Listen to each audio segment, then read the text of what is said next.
கிருஷ்ணகிட்ட சிபாரிசு பண்ணோம், இந்த பானைக்கு நீ வைகுண்டம் கொடுக்கணும். ஒரு பக்தன் சொன்ன உடனே பகவான் அதுக்கும் வைகுண்டம் கொடுத்தான். வைகுண்டத்திலிருந்து விமானம் வந்து இந்த பானை உருண்டு உருண்டு ஏறி போய் விமானத்தை உட்கார விஷ்ணு பார்ஷதர்கள் தான் வைகுண்டத்திலிருந்து பானையை தூக்கி போராடும்.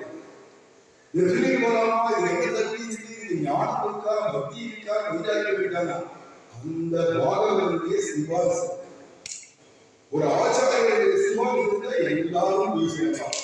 அப்ப பசு பட்சிகள், நாய், பூனை, மாடுகள், புலி, சிங்கம் எல்லாருமே வைகுண்டமான ஒரு யானை கஜேந்திரன் ஒரு குழந்தைகளுக்கு ஹனுமார் வெற்றி கொள்ளையோ, ஒரு கரடியாக ஜாம்பவான் வெற்றி கொள்ளையோ, ஒரு ஆணையர்களுக்கு மனவெற்றி கைகையோ, அவ எல்லா பசு பட்சிகளும் பக்தி பண்ணலாம் அப்படின்னு கல்வியுடைய ஜடாயு அவரே ராமாயணம், பாகவதம், பாரதம் தான் எடுத்துக்கொண்டா எல்லாம் தெரிஞ்சது.